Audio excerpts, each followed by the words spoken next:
Please join your hands as we welcome the achievers from Karnataka, Ms. Chinmay P, Mr. Sandeep Badad, Mr. Sagar, Mr. Manoj, Mr. Kiran Kamate. June 5th is a very important day in the calendar, not only for India, for the world. We celebrate this day as World Environment Day. The importance of environment, the importance of ecology and ecosystem to the world is nothing more than debated, but as it is. Today we gather here for the launch and orientation of a very unique initiative called Drona. To Mr. Sagar now. Sagar, when we look at a high scoring answer, there will be a lot of planning behind that. I want to write like this, I want to write. But when you face a question in the exam hall in that surprise scenario, so everybody wants to write a very good answer, but what is that immediate thought and how do you push into it? Again, a rank scoring answer. Yes, sir. Good evening, everyone. Sir, first rank scoring answer ಬರೆಯೋಕ್ಕಿಂತ ಮುಂಚೆ ಆನ್ಸರ್ನ ಬರೀಬೇಕು. Good answer rank scoring ಆನ್ಸರ್ಗಿಂತ ಮುಂಚೆ first answers ಬರೀರಿ. Answers ಬರೆದಾಗನೇ ಗೊತ್ತಾಗುತ್ತೆ ನೀವು ಎಲ್ಲಿದ್ದೀರಾ ಅಂತ. So ನಿಮ್ಮದು knowledge ಎಷ್ಟಿದೆ, ಅದಾದ್ಮೇಲೆ ನೀವು ಹೇಗೆ ರೆಪ್ರೆಸೆಂಟ್ ಮಾಡ್ತಿದ್ದೀರಾ, then you write good answers, ಆಮೇಲೆ ರ್ಯಾಂಕ್ ಸ್ಕೋರಿಂಗ್ ಆನ್ಸರ್ಸ್. ಈ ರ್ಯಾಂಕ್ ಸ್ಕೋರಿಂಗ್ ಆನ್ಸರ್ಸ್ ಅಥವಾ ಗುಡ್ ಆನ್ಸರ್ಸ್ ಹೇಗೆ ಬರುತ್ತೆ, ನೀವು ಒಂದ್ಸಲ ಆನ್ಸರ್ ಬರೆದಾಗ so you will come to know about what is your knowledge part, then your structure part. ಅದಾದಮೇಲೆ you will see any toppers copies. Okay, toppers ಈ ಆನ್ಸರ್ನ ಹೇಗೆ ಅಪ್ರೋಚ್ ಮಾಡ್ತಿದ್ರು, ನಾನು ಹೇಗೆ ಅಪ್ರೋಚ್ ಮಾಡಿದ್ದೀನಿ. ಸೊ ಇದನ್ನು ನೀವು ಕಂಪ್ಯಾರಿಸನ್ ಮಾಡಿಕೊಂಡಾಗ you will write good answers. So first start ಮಾಡಿದಾಗ you will write nascent answers, worst answers. ನೀವು ಎಕ್ಸ್ಪೀರಿಯನ್ಸ್ ಆಗ್ತಾ ಬರಿತಾ you will come to know about how to write good answers. This is the first point. So ನಾನು ಕೂಡ prelims ಮುಂಚೆ ಯಾವತ್ತೂ ಕೂಡ ಆನ್ಸರ್ಸೇ ಬರೆದಿರಲಿಲ್ಲ.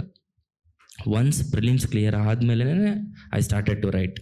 ಸೊ ಬಸವರಾಜ್ ಸರ್ ಹತ್ರ ಬಂದಾಗ ಇಲ್ಲಿ ಶಿಲ್ಪಾ ಮ್ಯಾಮ್, ಬಸವರಾಜ್ ಸರ್ ಎಲ್ಲ ಇರ್ತಿದ್ರು. ಸೊ ನಂದು ಯಾವಾಗ ಹೇಳ್ತಿದ್ರು, Sagar you don't have content.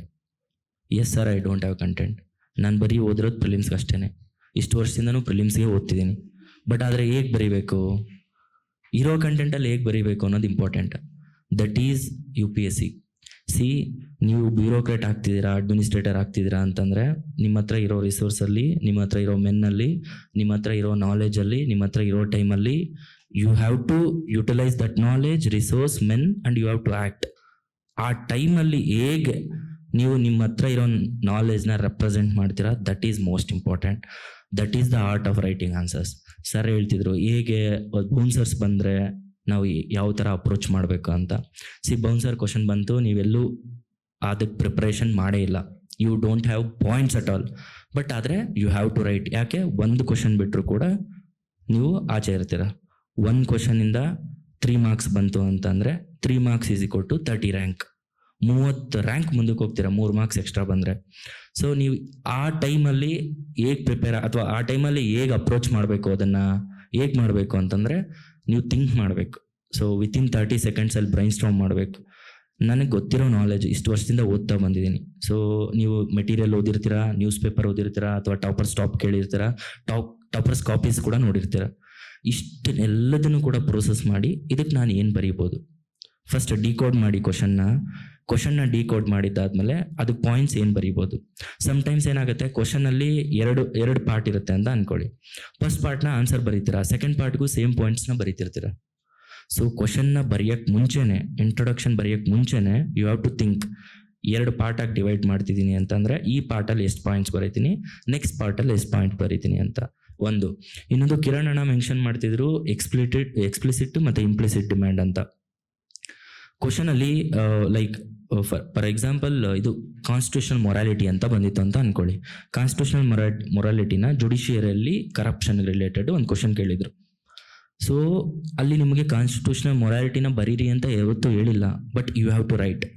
ಇಂಟ್ರೊಡಕ್ಷನ್ನಲ್ಲಿ constitutional ಮೊರಾಲಿಟಿನ ಡಿಫೈನ್ ಮಾಡಿದ್ದಾದಮೇಲೆ ಒಂದು ಫ್ಲೋ ಚಾರ್ಟ್ ಥರ, so what is constitutional morality ಅಂತ ಬಿಟ್ಟು ಎಕ್ಸ್ಪ್ಲಿಸಿಟ್ ಆಗಿ ಪಾಯಿಂಟ್ಸ್ ಮೆನ್ಷನ್ ಮಾಡಬೇಕು. The components of constitutional morality. ನೀವು ಆ ಕಾಂಪೋನೆಂಟ್ಸ್ನ ಮೆನ್ಷನ್ ಮಾಡಿದಾಗ ಎವ್ಯಾಲ್ಯೂಯೇಟರ್ ಆನ್ಸರ್ಸ್ ನೋಡಿದಾಗ ಅವ್ನು ಗೊತ್ತಾಗುತ್ತೆ ನಿಮಗೆ ಕಾನ್ಸ್ಟಿಟ್ಯೂಷನಲ್ ಮೊರಾಲಿಟಿ ಅಂದರೆ ಏನಂತ ಕಂಪ್ಲೀಟಾಗಿ ಅರ್ಥ ಆಗಿದೆ ಅಂತ. ಸೊ ಅಲ್ಲಿಂದ ಮುಂದಕ್ಕೆ ನೀವೇನು ಪಾಯಿಂಟ್ಸ್ ಬರೆದ್ರು maybe you will get good marks. So implicit demand of the ಕ್ವಶನ್ನ ಅಡ್ರೆಸ್ ಮಾಡೋದನ್ನ ಕಲೀರಿ. ನಾನು ಮಾಡಿದ್ದು ಅಪ್ರೋಚ್ ಏನಂತ ಅಂದರೆ, ನನಗೆ ಟೈಮ್ ಇರಲಿಲ್ಲ, ಆಪ್ಷನಲ್ ಪ್ರಿಪೇರ್ ಆಗಬೇಕಿತ್ತು, GS ಕೂಡ ಆನ್ಸರ್ಸ್ ಬರೀತಿದ್ದೆ ಡೈಲಿ. ಆದರೆ ಹೇಗೆ ಬರೀಬೇಕು ಶಾರ್ಟ್ ಟೈಮಲ್ಲಿ ಆನ್ಸರ್ಸ್ನ? ಸೊ ನಿಮ್ಗೆ ಗೊತ್ತಿರೋವಂಥ ನಾಲೆಜಲ್ಲಿ ಯೂಸ್ ಮಾಡಬೇಕು. ನ್ಯೂಸ್ ಪೇಪರ್ನ ಡೈಲಿ ಓದ್ತಿದ್ರೆ you will get ample of examples to write in the mains. So news ಪೇಪರಲ್ಲಿ ಓದಿರೋದನ್ನೇ ತೊಗೊಂಡೋಗಿ ಬರೆಯೋದು. ನೀವು ಮೊದಲು ಓದಿಲ್ವಾ, ಬಟ್ ಇವಾಗ ಓದ್ತಿದ್ದೀರಾ, ಅದನ್ನೇ ಇಂಟಿಗ್ರೇಟ್ ಮಾಡಬೇಕು. That is the skill. ನೀವು ಎಲ್ಲ ನನಗೆ ಗೊತ್ತಿರಬೇಕು, ಎಲ್ಲ ನಾನು ರಾಟ್ ಲರ್ನಿಂಗ್ ಮಾಡ್ತೀನಿ ಅಂದರೆ ಇಟ್ ಈಸ್ ನಾಟ್ ಪಾಸಿಬಲ್. ನೀವು ಪ್ರಿಲಿಮ್ಸ್ಗೆ ಓದಿರೋ ನಾಲೆಜನ್ನೇ ಕೆಲವೊಂದ್ಸಲ ಯೂಸ್ ಮಾಡಬೇಕಾಗತ್ತೆ. ಕೆಲವೊಂದು ಟಾಪಿಕ್ಸ್ನ ಎಕ್ಸ್ಪ್ಲಿಸಿಟ್ ಆಗಿ ನೀವು ಪಾಯಿಂಟ್ಸ್ ಮಾಡ್ಕೊಂಡಿದ್ದಾಗ ಡೆಫಿನೆಟ್ಲಿ ಇಟ್ ವಿಲ್ ವರ್ಕ್. ನನಗೆ ಅದು ಫೀಲ್ ಆಗಿದೆ.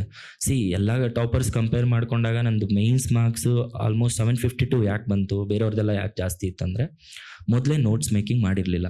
ನೋಟ್ಸ್ ಯಾವಾಗ ಮಾಡ್ಕೊಂಡಿಲ್ಲೋ ಸ್ಪೆಸಿಫಿಕ್ ಟಾಪಿಕ್ಸ್ನ ರಿವಿಷನ್ ಮಾಡೋಕ್ಕೆ ಕಷ್ಟ ಆಗುತ್ತೆ. Don't do that mistake. But ಅಕಸ್ಮಾತ್ ಮಾಡಿಲ್ಲ ಅಂತ ಅಂದರೂ ಕೂಡ, if you get an opportunity to write means you have to right.